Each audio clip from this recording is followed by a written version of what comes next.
Hello दोस्तों, आराधना voice में आप सुन रहे हैं एक बार फिर मेरे यानी कि आराधना के साथ।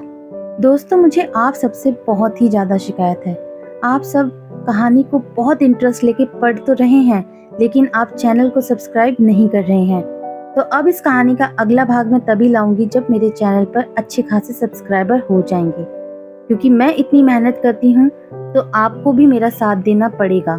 तो अगर आप कहानी कंटिन्यू चाहते हैं तो आपको सब्सक्राइब मेरे चैनल को करना पड़ेगा।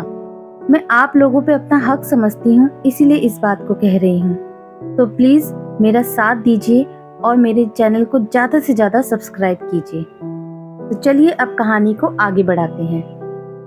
रिनी खन्ना प्रिया से मिलने के लिए मीटिंग और जगह फिक्स करती है, लेकिन प्रिया मना कर देती है। अब आगे। रिनी और विक्रांत खन्ना ऑफिस में बहस कर ही रहे थे कि रिनी का फोन बज उठा। शेखर की कॉल थी। हेलो, तो उसने तुम्हें बता दिया कि मैं उससे मिलने का सोच रही हूँ। शेखर, याद रखना तुम बहुत पछताओगे। विक्रांत ने उसे फोन स्पीकर पर डालने का इशारा किया।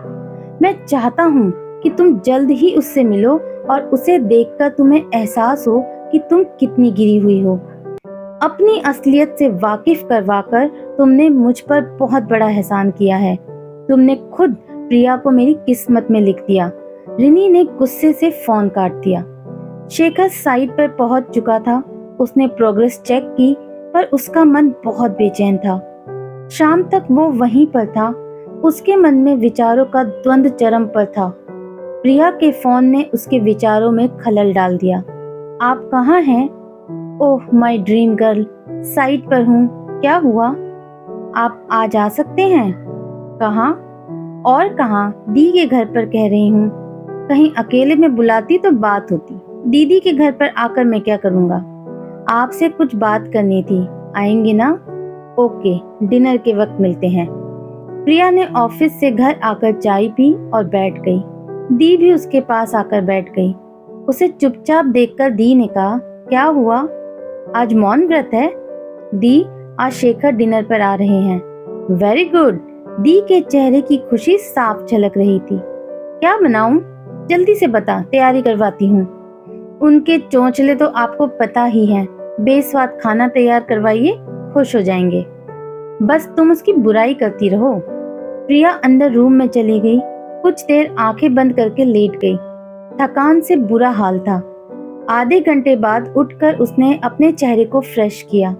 शिफॉन की साड़ी पहनकर बालों का जूड़ा बनाया, आंखों में काजल लगाकर हल्का सा टचअप दिया, फिर खुद को देखने लगी। बहुत खूबसूरत लग रही हो, दी ने पीछे से आकर कहा। अच्छी बात है कि तुमने शेखर के लिए तैयार होना शुरू कर दिया है। उसके गाल सुर्ख हो उठे। मैं अपने लिए तैयार हुई हूँ दी, भला उनके लिए क्यों इतनी मेहनत करूंगी? वो तो दिख रहा है, तुमने लहजा जो बदल लिया है। आखिर तुम्हें एक बार फिर प्यार हो ही गया है। शेखर पहुंच चुका था। प्रिया और दी भी आकर बैठ गए। शेखर ने खड़े उठकर दी की सासू माँ के पैर छुए। दी की सासू माँ ने उसका माथा चूमकर उसे आशीर्वाद दिया। शेखर की नजरें प्रिया से हट नहीं रही थी। जीजाजी बड़ी बेतकल्लुफी से उससे बात कर रहे थे। यही कोई आधे घंटे बाद दी ने कहा, मैं खाना लगवा देती हूँ। दी की सासू माँ ने कहा, राजेश मुझे मेरे कमरे में ले चलो। उनके जाने के बाद प्रिया और शेखर अकेले थे।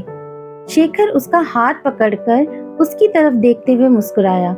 मेरे लिए तैयार हुई हो? प्रिया ने नजरें झुका ली। हाँ तो कह दो। जी, अपने पतिदेव के लिए तैयार हुई हूँ। सच में बहुत खूबसूरत लग रही हो। उसने जेब से एक खूबसूरत डिबिया निकाली और उसमें से एक सॉलिटेयर निकालकर उसकी फिंगर में पहना दिया।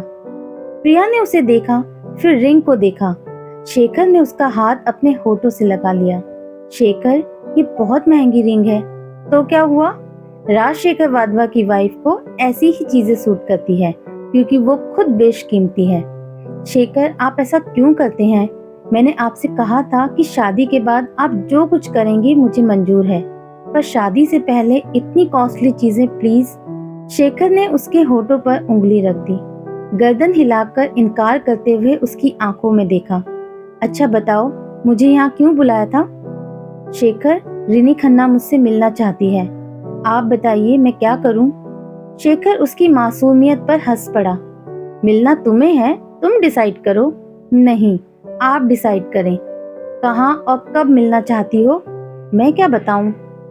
ब्लैक पेपर रेस्टोरेंट में कल शाम 6 बजे ठीक रहेगा, कहते हुए शेखर उसके फेस एक्सप्रेशन पर ध्यान दे रहा था। आप भी आएंगे ना? हाँ, पर मैं सामने नहीं आऊंगा। तुम्हारी सेफ्टी की पूरी व्यवस्था रहेगी। उन दोनों भाई बहन का कोई भरोसा नहीं है। डिनर के बाद शेखर चला गया। प्रिया और दी लॉन में बैठ गए। दी ने उसकी रिंग देखी। Wow, so beautiful. दी, शेखर ने आज पहनाई है। बहुत कीमती है, कम से कम 1.5 की तो होगी। 1.5 मतलब? 1.5 करोड़ की। दी ने उसका हाथ पकड़कर छूते हुए कहा। प्रिया के चेहरे पर हवाइयां उड़ने लगी। दी, मैंने मना किया था। दी मुस्कुराते हुए बोली, ये तो सिर्फ शुरुआत है प्रिया। मुझे रुपए पैसे से कोई मतलब नहीं है दी। मैं सिर्फ शेखर से प्यार करती हूँ। मुझे और कुछ नहीं चाहिए। चलो अंदर चलते हैं, सुबह जल्दी उठना है। अगले दिन प्रिया ने ऑफिस पहुंचकर राधिका गेरा को फोन किया। अपनी मैम को कहो कि आज शाम 6 बजे ब्लैक पेपर रेस्टोरेंट में पहुंच जाएं। मैं वहां उनका इंतजार करूंगी। प्रिया ऑफिस में दिन भर बेचैन थी। पूरा दिन उसे लंबा महसूस हो रहा था। पता नहीं रिनी खन्ना कैसी होगी। कहीं उसने मुझसे मिसबिहेव किया तो? शाम को ठीक 6 बजे वो ब्लैक पेपर पहुंच गई। 15 मिनट तक यूं ही बैठी रही। उसने एक कॉफी ऑर्डर की और इधर उधर देखने लगी। वो सोच रही थी कि बड़े लोग हैं, लेट करना हो सकता है उनकी आदत में शुमार हो। इतने में सामने से एक लड़की आती हुई दिखाई दी। उसे देखते हुए वो पहचान गई कि ये ही रिनी खन्ना है, क्योंकि वो उसके फोटोज देख चुकी थी। लड़की बहुत स्मार्ट और खूबसूरत थी। लंबी छरहरी काया, हल्के ब्राउन कलर के बाल जो सलीके से सेट किए हुए थे। व्हाइट कलर की नी लेंथ ड्रेस उसे मॉडर्न और एलिगेंट दिखा रही थी। प्रिया ने उसे हाथ से इशारा किया। वो उसकी तरफ चली आई। हाय, मैं रिनी खन्ना। मैं प्रिया हूँ। वो प्रिया को सिर से पैर तक देख रही थी। उसके चेहरे से लग रहा था कि प्रिया को देखकर वो प्रभावित हो गई थी। प्रिया सिंपल लुक में भी बेहद खूबसूरत लग रही थी। उसके चेहरे पर एक फ्रेशनेस थी।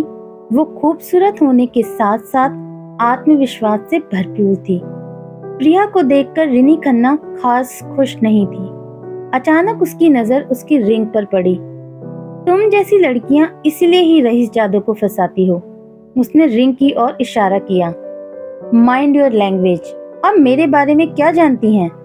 तुम्हें जानना मेरे लिए इतना जरूरी नहीं है। मैं सिर्फ तुम्हें ये कहने आई हूँ कि शेखर वाधवा को छोड़ दो। वो तुम्हारा इस्तेमाल कर रहा है। अच्छा? प्रिया ने व्यंग्यात्मक लहजे में कहा। वो मुझे नीचा दिखाने के लिए तुम्हें यूज कर रहा है। आप होती कौन है मुझसे ये सब कहने वाली? जहाँ तक मैं जानती हूँ कि आप उनकी एक्स गर्लफ्रेंड है और मैं उनकी होने वाली वाइफ हूँ। तुम्हारे लिए कुछ सबूत लाई हूँ। शायद इन्हें देखकर तुम्हें कुछ होश आ जाए। रिनी खन्ना ने एक लिफाफा उसकी तरफ बढ़ाया। इसमें एक वीडियो क्लिप और हॉस्पिटल के पेपर्स हैं, जहां मैंने शेखर के दबाव के चलते अबॉर्शन करवाया था। उसने मेरा इस्तेमाल करके मुझे छोड़ दिया। वो तुम्हारे साथ भी ऐसा ही करेगा। प्रिया ने लिफाफा लेकर टेबल पर रख दिया। आपके पास इतना कुछ है तो आप मीडिया में जा सकती थी, मेरे पास क्यों आई? आपके सबूत मुझे नहीं चाहिए। प्रिया ने लिफाफा उसकी तरफ सरकाया। लगता है आप उनसे बेहद प्यार करती थी, इसीलिए आपने उनके और अपने खास पलों की वीडियो बना ली। ये सुनकर रिनी का पारा चढ़ गया। प्रिया उसे गौर से देख रही थी। आप शेखर का पास्ट हैं जो बीत चुका है। मुझे उनके पास्ट में कोई दिलचस्पी नहीं है, इसीलिए मैं इस लिफाफे को यहीं छोड़कर जा रही हूँ। अच्छा किया जो शेखर ने आपको छोड़ दिया। आपके साथ तो उनकी जिंदगी खराब हो जाती। जो लड़की रिश्ते को एक डील समझती हो, वो रिश्ता कामयाब कैसे होता? शेखर अब भी मुझसे प्यार करता है, जानती हो? वो ब्रेकअप के बाद भी मुझसे मिलने मेरे घर आया था। जानती हूँ, वो मुझसे कुछ नहीं छिपाते। अच्छा, मैं चलती हूँ। शेखर भी यहाँ आए हुए हैं। हम दोनों साथ घर जाएंगे। प्रिया ने मुस्कुराते हुए कहा। रिनी खन्ना जल उठी। वो प्रिया को जाते हुए देख रही थी। इतने में शेखर प्रिया के सामने आ गया। प्रिया और वो साथ में रेस्टोरेंट से बाहर निकल गए। शेखर को पता था कि रिनी उसे देख रही है, पर उसने पीछे मुड़कर नहीं देखा। बाहर आकर उसने प्रिया को कहा, चले? हाँ, मैं दी के घर जा रही हूँ। आप भी चल रहे हैं? तुम्हारी गाड़ी मैंने वापस भेज दी है। चलो, मैं तुम्हारे साथ कुछ टाइम अकेले रहना चाहता हूँ। शेखर ने प्रिया को बिठाकर गाड़ी स्टार्ट कर दी। हम कहाँ चल रहे हैं? प्रिया ने उसकी तरफ देखते हुए कहा। अकेले मतलब अकेले, समझ रही हो? वो उसकी आवाज में एक अजीब सी खुमारी महसूस कर रही थी। शेखर, आप मुझे तंग करते हैं। प्लीज मुझे घर छोड़ दीजिए। शादी के बाद आप। प्रिया कहते हुए रुक गई। शेखर ने गाड़ी की रफ्तार तेज कर दी। अब आगे क्या होगा, ये जानने के लिए बने रहें आराधना वॉइस में। आज की कहानी पसंद आई हो तो कमेंट करके जरूर बताइएगा। मिलती हूँ इस कहानी के अगले भाग में। तब तक के लिए बाय बाय।